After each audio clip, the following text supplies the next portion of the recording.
What up, y'all? Appreciate you showing up, hanging out, listening to my dumb ass. Like and subscribe.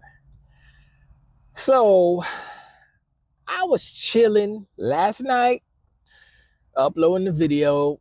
Takes me a long time to upload videos. My internet sucks. Yada yada. One reason why I'm not actually streaming and doing shows like that, but whatever. So I'm there, feet up, chilling. Looking, still got time. Oh, actually doing music too as well. I was working on some tracks for the game. Just kind of everyday things. Got to do a little work on the game, music, upload a video, blah blah blah.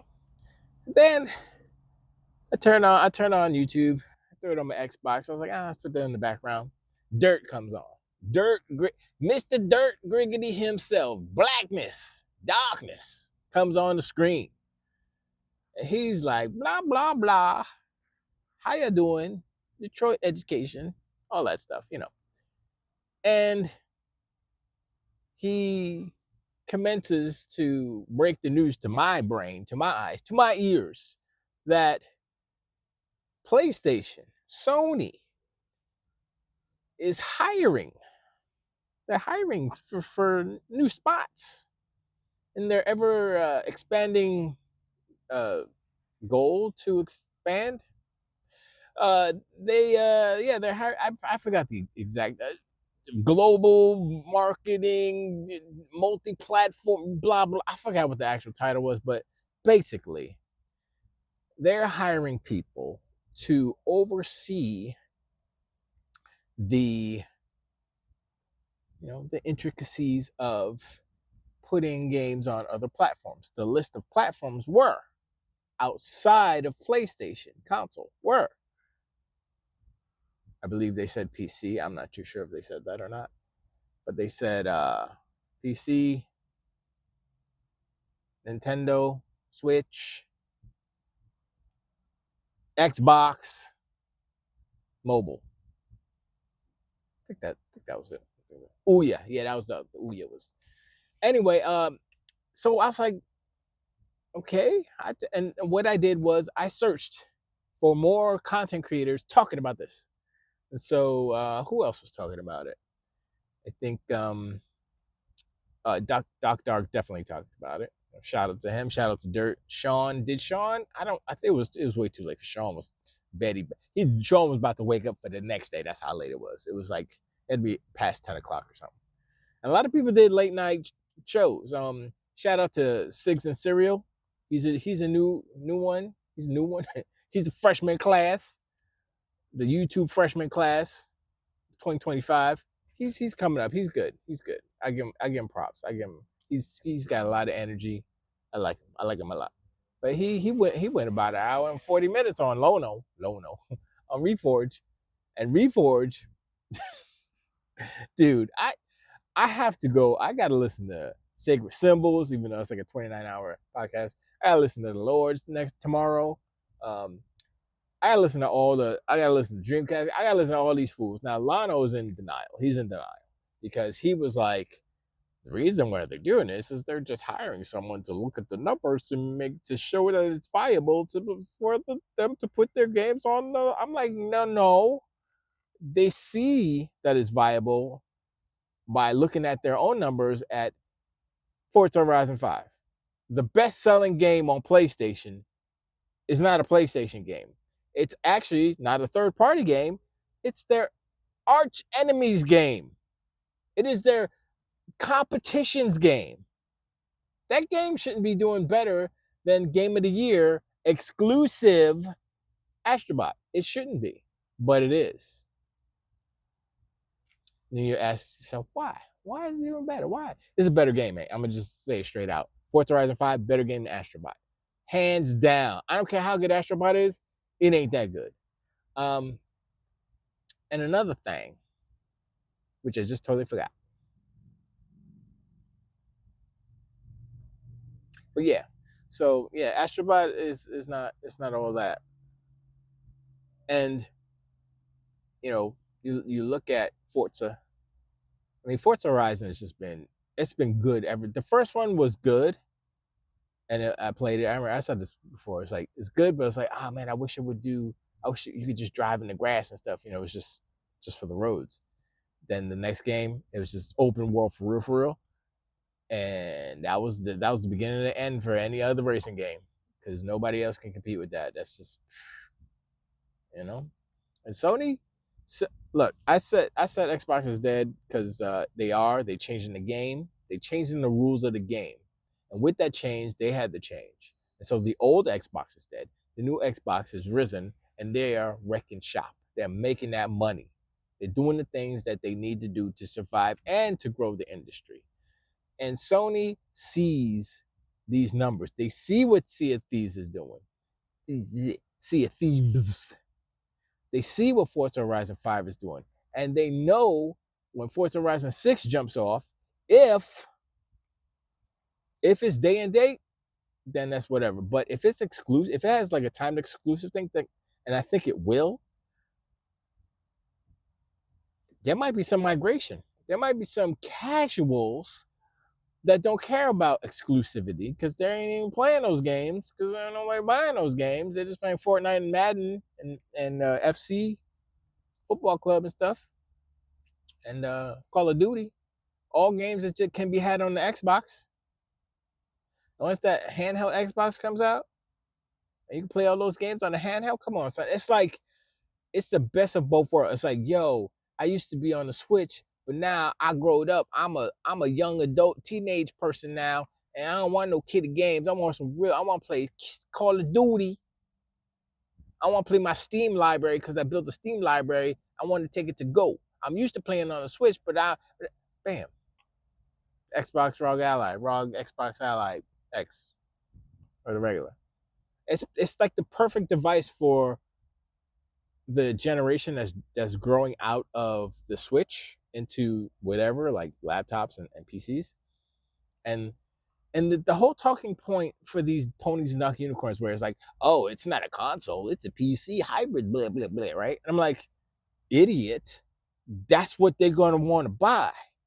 If you think about it, you're like, okay, these kids are gonna want to go to PC because they're not really console. If they are console, then it's more of like their parents got them a console and they're like, okay, I'll play here, whatever. But the smart ones, the ones that are that have a few more folds in the gray matter, they will go to PC. And the stopgap is the ROG Xbox Ally X, because it's like the Switch, what they're used to, and it's better because it's kind of a PC too. You got the Steam, you got all, especially these kids, they got Steam libraries. A lot of the games are free, but you know, some of the, free to play, you got Counter-Strike and all that stuff. But you know, some games, you know, you get World of Warcraft, whatever they're playing, you know, and you can get it all on your ROG. It's like, why would I buy? Why am I buying a PlayStation again? When you look at all the different options that will be soon, you know, by the end of this year, you look at a PlayStation like, oh, that's a closed ecosystem. They don't really, do they have a killer app? And that's the problem with PlayStation's kind of trajectory, is that they need a killer app. They used to have, their games, I guess, were that. Uncharted, I would say, more than The Last of Us. But they don't really have that anymore. They have good games coming out, right? But it's not like they don't have a Mario. I guess God of War is the closest thing to Mario that they have as far as a mascot, as far as a killer app. Xbox still has Halo, even though it's been a little wishy-washy. I still think Halo Infinite is still the best Halo in terms of gameplay and stuff like that. And the open world, the freaking the grappling hook is that's the best thing they ever made. I think they should have had some more different biomes in that just one game, that one map. But you know, I know they had a bigger plan, a grander plan, and they didn't get to it, whatever. But the next game, we'll see how that goes. But I still think Halo's still a strong enough IP that they can come back with a banger game. And you know, it's just like God of War, right? God of War 1 was dope. God of War 2 was dope. I think Jaffe left after this. Did he leave after the first or the second one? I think he did the second one. I'm not sure. But I don't think he did the third one. Or he might have done the third one. Or I don't think he... But anyway, the point is, When God of War 4 came out, which is not called God of War 4, it's called God of War Ascension, hot trash garbage. Nobody liked that game. Nobody liked it. It was, I think God of War 3 was the peak, right? But at the end, God of War was like, then they rebooted it. And now it's back again. And now it's good again, right? So it left off, meh, not great. And now it's back, and now it's dope. So the same thing can happen for Halo, although Halo Infinite is still a great game. Like I said, one of the best, and the multiplayer is just crazy. But, it got a bad rap. It didn't have, the content. And that was the only thing that was wrong with it. It didn't have the content to keep it going. That's, the game itself it's good. Everybody liked it. It got an 80 something Metacritic, I believe. And so Halo coming back, I think I'll have to see. I'll have to see how Unreal Engine, how it performs. There've been issues with Unreal Engine on the performance side, but I am optimistic as far as that goes, and as far as them having the ability to bring that franchise back, like how God of War was brought back. Sure, that's where I see the correlation. Not like it's going to do it the same way or anything, but I think it has the potential to still come back and be strong, and like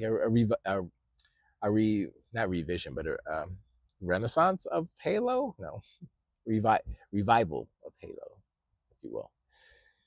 But I'm sorry, I'm a little off track. But the whole the whole Sony going through. I mean, look, PlayStation is dead. To echo the wise words, the wisdom words, the wise words of your boy King. No PlayStation 6. We're gonna run it up on these bums. Gonna keep the boot on Khan's neck this whole generation. What else? Mama say, Mama Sama Makusa. He says that right. But yeah. So they this look. They've been messaging for about a year or so. Their last little round table fireside chat with no fire.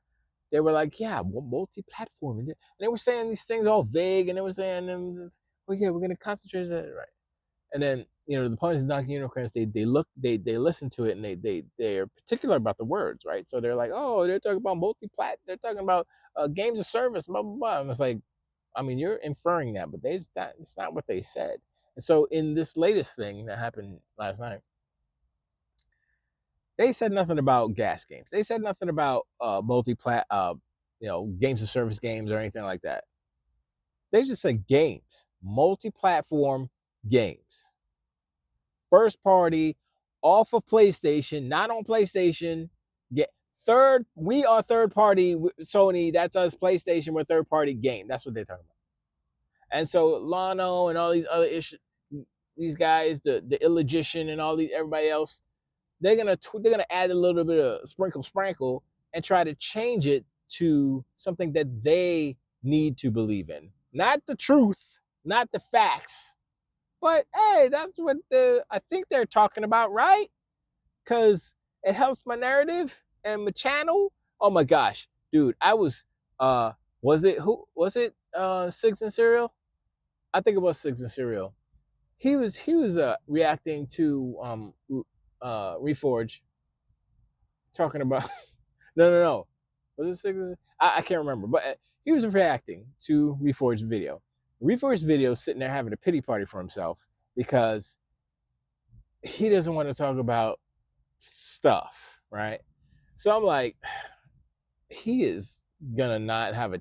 I was gonna say he's not gonna have a channel anymore, but he will. He has a large enough. Actually, I don't even know how many subs he has, but he has a large enough audience where they're not gonna just leave him like that. But if he's gonna be sad every time some crazy news about PlayStation comes out, he's gonna have a sad channel because he's sitting there and he's complaining and crying and playing victim once again to the fact that people like Alex. Oh no, it's Alex. Great, he's the man, Banana Man. and he's complaining that Alex is making fun of him. And he says, "Oh, they take clips and they take them out of context and blah blah blah." I was like, "That's not what happens." And Sigs and Serial said the same thing. It's like, no, they play the whole clips, and they stop in the middle and they say stuff and they keep playing and keep playing. So if you make yourself look foolish, then that's on you. I mean, I know about that. I make myself look foolish all the time, and it's really a burden on myself because I recognize it and I'm like, oh, I'm an idiot, you know. But sometimes it's harmless and sometimes it's not harmless, and so hopefully you don't hurt anybody, and you can hurt yourself. Who cares? I mean, not in a lethal way, but just you can stub your toe and you'll be all right.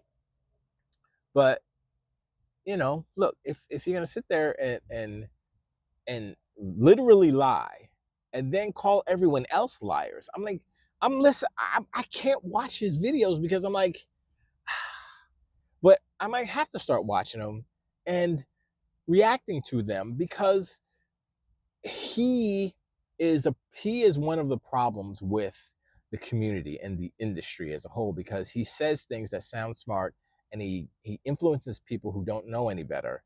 And look, all we want is real. We want it real. We want truth. Tell us what the deal is. I know y'all got some secrets, corporate espionage, all these things. I understand that part of it, but I appreciate Xbox, even though it's backfired on them many, many, many times. But I appreciate their candor and honesty when it comes to dealing with us, the gamers, the guys and girls and gals and babies who are gonna go out and buy their product. And so you be like, look, they said they're telling us what's up. You could be like Tim Dog and have a hissy pissy fit and cry and say, I'm leaving. He doesn't sound like that. He's like, I'm leaving. How's he sound? I'm leaving, guys. I don't know what I can't do it. Anyway, I'm sorry. That was bad. My question though for Timothy Doggett is, now that Sony is doing literally the exact same thing that Microsoft is doing, going full third party, putting their games on Xbox, whole slate, where are you gonna go now? I have a prediction. He's gonna go PC. That's what he's gonna do. Because I don't think the Switch is his speed. I think he lost all that weight. He's real fast and stuff. So I don't think. I mean, honestly, he could fit a Switch in his pocket now. He got more room because he had bigger pants, and so now he got extra room because he doesn't have the bigness, pant physics. That's all I'm saying. So yeah, I don't know what he's gonna do. I want to say, well, what some people say, and I seen it in his last. I just happened to flip through Twitter and I saw his last tweet, and he sounds more neutral now. He gave props to what Xbox game was it? Some Xbox game coming out. What's the next one coming out? I don't remember. But he gave props to it. I was like, yeah, I think he realized he messed up. I think he realized he effed up so bad, and the industry is smack. Now, will he be the bigger man? Will he admit that he was wrong? He was foolish for taking sides and having a hissy fit and a conniption, looking like a bi on national internet. Who knows? Who cares? I certainly don't. I don't follow. Do I follow him? I might follow him, but I definitely don't have any like notifications. I don't know. I mean, his stuff just pops up sometimes here and there, and I'm like, okay. I usually don't read it. But you know what? What's his name? William, whatever his name is, the dude who's trying to be like Nib, but he writes longer essays, dissertations on. It's like a book. I'm like, how you write so much? Is that AI? That has to be AI, right? Did he just write a thing and say write the thing, and then AI put, and then he's like, okay, that's good, and just post it? Because I could, dude. I don't even know how many words they should. Is there a letter count on character count on Twitter for us to see? Like we can see how many, and see if we want to actually read it or not. They should do that if it's not there. It's probably there, but I don't pay attention. I don't pay that much attention to Twitter that much, and I refuse to call it X. The only X is Xbox. So go kick rocks, elonk. But yeah, look,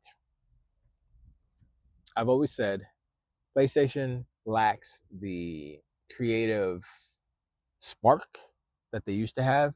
They're creatively bankrupt. They're copying, whether it's games, whether it's just business strategy. They're looking at Xbox. They're like, wow, they made money. Let's do that. It's like, well, what happened to exclusives matter and stuff? I mean, not more than a couple of weeks ago, they were in a meeting talking about, yeah, we're still going to strategically put our games exclusives. I'm like, okay. When I'm playing Spiderman on Xbox, then that'll be a different story. I mean, look, that's the no-brainer. A lot of people saying Spider-Man is going to be one of the next games to come, Spider-Man 2018, and I'm like, you know what Xbox could do? They could go to Marvel and they'd be like, yo, we want to put some of these older Spider-Man games back on Xbox. You know, maybe do a little not a remake, but a little something, make the graphics a little better. That would be do if they did a graphical re-up with like some of them older Spider-Man games. I'd be like, let's go. Hook up the animation and stuff. I'm like, yo, let's go. Because it's basically the same game. It's just the new games have better animation and stuff, but and better enemy design too. But stuff like that can kind of be swapped out, and you can get a little something. But anyway, if they did that, and Marvel said, sure, here's the contract, here's the numbers. And Xbox is like, yeah, okay. I'd buy them. I'd collect them all, put them on there. And then they would see, Sony that is, they would see the numbers and they'd be like, dang, we gotta put Spider-Man on Xbox. Because it will sell a lot. Like if Forza Horizon 5 sold all these numbers on PlayStation, that Spider-Man will sell way more numbers on Xbox. I'd say 5 million easy on Xbox. Easy. I'm going to say 10 million on Xbox. Just, maybe somewhere in the middle, 7.5. But I'm just saying, it would easily sell that because it is the most popular superhero IP on the planet. So it would sell. I would buy it, even though I'm like, I mean, the game, sure, it'd be okay. But look, I played Sunset Overdrive. It is basically a palette swap of Sunset Overdrive, except you're swinging the web instead of, grinding and stuff. And the writing's not as good as Sunset Overdrive. And the colors aren't as colorful. And you don't have zombies to splatter everywhere. But, yeah, man, look, the beginning of the end started a while ago. But actually, the beginning and end was when Jim Ryan got the job as a CEO. And Jim Ryan destroyed PlayStation. That's going to be the next video, I think, if I can remember. But this video is about how PlayStation is full slate, third party, putting games on Xbox forever and ever and ever. It's crazy. Today is the day that happened, or last night, right? This is the pinnacle point of PlayStation. Y'all realize that, right? I mean, you can see all the crash outs, you see all the breakdowns, and all the people having a midlife crises or whatever on Twitter, online. Lano was the first. I got to see what Puerto Rico got to say. I got to see all these fools got to say. But anyway, I appreciate Jane. I'm showing me my like and subscribe. Let me know what you think about PlayStation going multi-platform, blah, blah, blah. You know how we do. But anyway, I appreciate. I'll talk to y'all next one too.